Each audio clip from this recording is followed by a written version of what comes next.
Hello മക്കളെ, അപ്പം എൻ്റെ കുട്ടികളുടെ എല്ലാവരുടെയും സ്കൂളിൽ ഇപ്പം നിങ്ങൾക്ക് സ്പോർട്സും ആർട്സും അതുപോലെ തന്നെ നമ്മുടെ ശാസ്ത്രമേളയൊക്കെ നടക്കുന്നുണ്ടാകും. അപ്പോൾ ഈ സമയത്തായിരിക്കും നിങ്ങളുടെ എല്ലാവരുടെയും മനസ്സിൽ ഇപ്പം നമ്മൾ ഓണം എക്സാം ഒക്കെ കഴിഞ്ഞിട്ടേ ഉണ്ടായിരുന്നുള്ളൂ. അപ്പോൾ ഓണം എക്സാം കഴിഞ്ഞപ്പോൾ നമുക്ക് മനസ്സിലായി കുറേ പഠിക്കാനൊക്കെ ഉണ്ട്.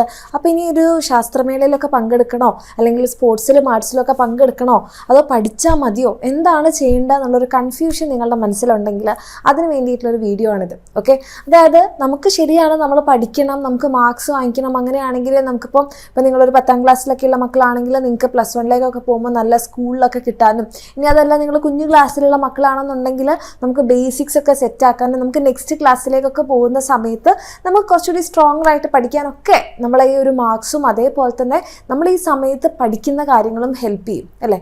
പക്ഷെ അതിൻ്റെ അർത്ഥം നിങ്ങൾ ഈ ഒരു ശാസ്ത്രമേളയിലൊന്നും പങ്കെടുക്കേണ്ട, സ്പോർട്സിലും ആർട്സിലും ഒന്നും പങ്കെടുക്കാതെ വെറും പഠിച്ച് മാത്രം പോകണമെന്നാണോ?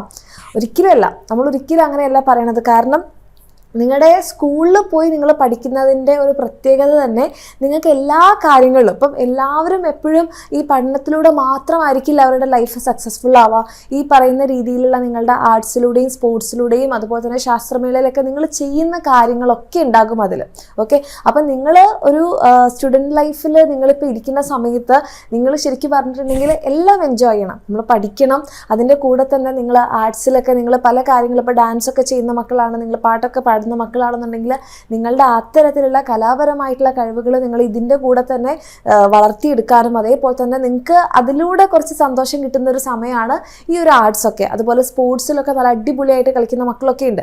അപ്പോൾ അതിലൊക്കെ നിങ്ങൾ പങ്കെടുക്കണം എന്ന് തന്നെയാണ് മിസ്സിന് പറയാനുള്ളത്. അങ്ങനെ ആകുമ്പോൾ മാത്രമേ നമുക്ക് എന്ത് ചെയ്യാൻ പറ്റുള്ളൂ. നമ്മൾ ഈ ഒരു സ്കൂൾ ലൈഫൊക്കെ കഴിഞ്ഞ് നമുക്ക് കുറച്ച് കഴിഞ്ഞ് നമ്മൾ ആലോചിക്കുന്ന സമയത്ത് ഞാൻ സ്കൂളിൽ ഇങ്ങനെ പാർട്ടിസിപ്പേറ്റ് ചെയ്തിട്ടുണ്ടായിരുന്നല്ലോ, അല്ലെങ്കിൽ സ്പോർട്സിൽ ഈ സമയത്ത് ഇങ്ങനെ പാർട്ടിസിപ്പേറ്റ് ചെയ്തിട്ടുണ്ടായിരുന്നു, ആ കാര്യങ്ങൾ നിങ്ങളുടെ ലൈഫിൽ ഏതെങ്കിലും ഒരു സ്റ്റേജിൽ നിങ്ങളെ ഹെൽപ്പ് ചെയ്യുന്നുണ്ടാകും. അതുപോലെ ശാസ്ത്രമേളയിൽ പങ്കെടുത്ത കാര്യങ്ങൾ അല്ലേ. അപ്പം നമ്മളുടെ സ്കൂൾ ലൈഫ് എന്ന് പറഞ്ഞിട്ടുണ്ടെങ്കിൽ നമുക്ക് വെറും പഠിക്കാൻ വേണ്ടി മാത്രമുള്ളതല്ല, അതല്ലാത്ത രീതിയിലുള്ള കാര്യങ്ങൾ കൂടെ ഇൻക്ലൂഡഡ് ആവുമ്പോഴാണ് നമ്മൾ എന്ത് ചെയ്യുന്നത്, നമ്മുടെ സ്കൂൾ ലൈഫ് കംപ്ലീറ്റ് ആവുക.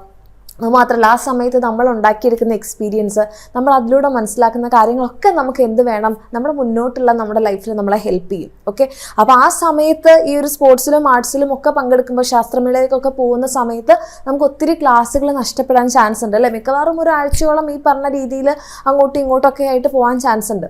അപ്പോൾ ഇതിൽ പങ്കെടുക്കണം എന്നുള്ളത് കൊണ്ട് അതിൻ്റെ അർത്ഥം ഒന്നും പഠിക്കേണ്ട, ആ ആഴ്ചത്തിലുള്ള ക്ലാസ്സുകൾ മിസ്സാവാം, പിന്നെ അതങ്ങനെ പെൻഡിങ് ആയി കിടക്കുക എന്നുള്ളതല്ല. നിങ്ങൾ ആ സമയത്ത് അതിൽ പങ്കെടുക്കുക, നല്ല പോലെ തന്നെ അതിൽ പാർട്ടിസിപ്പേറ്റ് ചെയ്യുക. പക്ഷേ ആ മിസ്സായിട്ടുള്ള ക്ലാസ്സുകൾ നമ്മൾ എന്ത് ചെയ്യണം, പിന്നീട് നമ്മൾ കാണണം, പഠിക്കണം, മനസ്സിലാക്കണം. അപ്പോൾ നമുക്ക് സ്കൂളിലൊക്കെ ആണെങ്കിൽ ആ ക്ലാസ്സുകൾ മിസ്സായി കഴിഞ്ഞാൽ നമുക്ക് വീണ്ടും കാണാനുള്ളൊരു ഓപ്ഷൻ ഇല്ല. പക്ഷേ അതിന് എൻ്റെ കുട്ടികളെ ഹെൽപ്പ് ചെയ്യുന്നതായിരിക്കും നമ്മളുടെ എക്സാമിൻ്റെ ബാച്ചസ്. അപ്പോൾ നിങ്ങൾക്ക് ഈ ഒരു സമയങ്ങളിൽ, ഈ മേളകളുടെ സമയത്ത് നിങ്ങൾക്ക് ക്ലാസ്സുകൾ അറ്റൻഡ് ചെയ്യാൻ പറ്റിയിട്ടില്ലെങ്കിലും കുഴപ്പമില്ല, നമ്മുടെ ആപ്പിൽ, നമ്മുടെ ബാച്ചിൽ നിങ്ങൾക്ക് ലൈവിൻ്റെ റെക്കോർഡിങ്സ് കിട്ടുന്നുണ്ടാകും. അപ്പോൾ നിങ്ങളിത് കഴിഞ്ഞ് കഴിഞ്ഞാൽ നിങ്ങൾക്ക് കിട്ടുന്ന സമയത്ത് എന്ത് ചെയ്യുക, ക്ലാസ്സുകൾ കാണുക, കോൺസെപ്റ്റ് മനസ്സിലാക്കുക, നിങ്ങൾക്ക് സമയം കിട്ടുന്ന സമയത്ത് അതിലെ ചോദ്യങ്ങളൊക്കെ പ്രാക്ടീസ് ചെയ്യാം.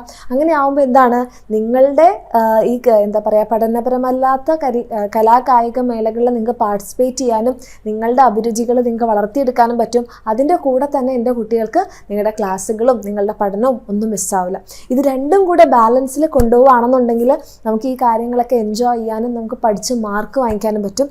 അങ്ങനെ ആകുമ്പോൾ എന്താ, നിങ്ങളുടെ സ്കൂൾ ലൈഫൊക്കെ കഴിയുമ്പോൾ നമുക്കൊന്നിനും എവിടെ ഒരു നഷ്ടം തോന്നില്ല.